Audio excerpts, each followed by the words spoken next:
ચાલો આજે આપણે એક ખાસ સફર પર જઈએ સમયમાં પાછા છેક 1951માં અને જોઈએ કે યુગ ઋષિ પંડિત શ્રી રામ શર્મા આચાર્યજી દ્વારા સ્થાપિત અખંડ જ્યોતિ પત્રિકાનો એ સમયનો અંક માનવ ક્ષમતા વિશે આપણને શું શીખવે છે. અને આ પત્રિકાનો સાર એનો મૂળ મંત્ર બસ આ જ છે કે માનવ જીવનનો મુખ્ય ઉદ્દેશ્ય છે અંધકારમાંથી પ્રકાશ તરફ જવું. વાત છે આધ્યાત્મિક વિકાસની, પોતાની જાતને ઊંચે લઈ જવાની. તો આ આખી વાતને બરાબર સમજવા માટે આપણે આ 5 મુખ્ય મુદ્દાઓ પર નજર કરીશું.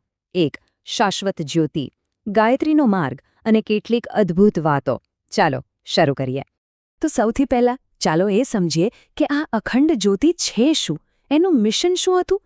ખબર છે, આ પત્રિકા શરૂ કરવા પાછળનો હેતુ કોઈ વ્યાપારી નહોતો. એનો એક જ ઉદ્દેશ્ય હતો, માનવતાના કલ્યાણ માટે જ્ઞાન અને પ્રકાશનો સંદેશ ફેલાવવો. જે લોકો આધ્યાત્મના માર્ગે છે એમને એક દિશા આપવી. સારું, તો હવે વાત કરીએ એ સાધનની જે આ આખા પરિવર્તનનો આધાર છે, અને એ છે ગાયત્રીનો માર્ગ. તો ગાયત્રી સાધના એટલે શું? સાદા શબ્દોમાં કહીએ તો એ ગાયત્રી મંત્રના જાપ પર આધારિત એક આધ્યાત્મિક પ્રક્રિયા છે.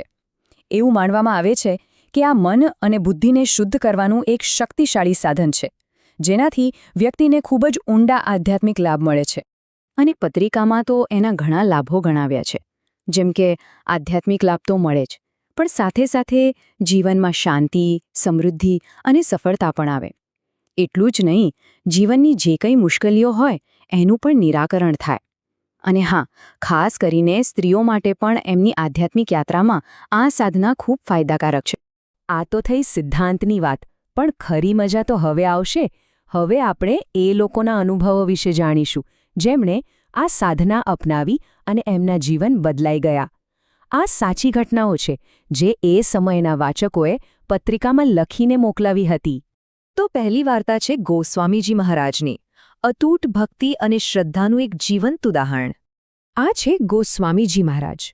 અને એમની વાત એટલા માટે ખાસ છે કારણ કે એમણે પોતાની આધ્યાત્મિક યાત્રા 60 વર્ષની ઉંમરે શરૂ કરી હતી. અને પછી 22 વર્ષથી પણ વધુ સમય સુધી એમણે તીવ્ર સાધના ચાલુ રાખી. જરા વિચારો કેટલી દૃઢ નિષ્ઠા હશે. અને પરિણામ? ગાયત્રી સાધનાથી ગોસ્વામીજીએ એવી અવસ્થા પ્રાપ્ત કરી કે એમનું મન ક્યારેય વિચલિત જ નહોતું થતું. કહેવાય છે કે એમના આશીર્વાદથી ઘણા લોકોના કામ સફળ થયા. આ જ તો છે સાધનાની શક્તિ.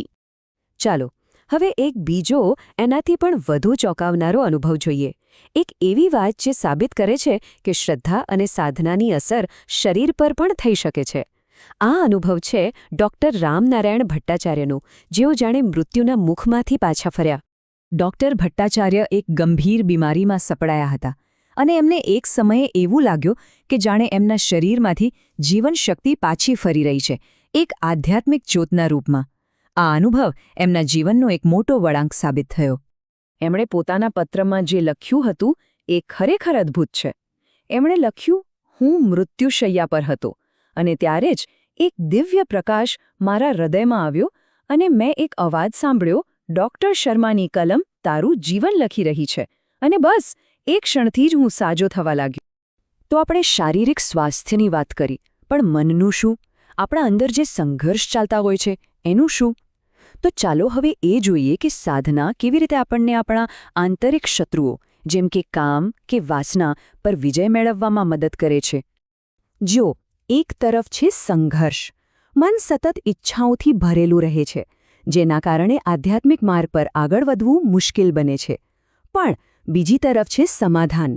ગાયત્રી સાધના કરવાથી મનને એવી શક્તિ અને સ્પષ્ટતા મળે છે કે આપણે ખોટી જગ્યાથી ધ્યાન હટાવીને આંતરિક નિયંત્રણ મેળવી શકીએ છીએ.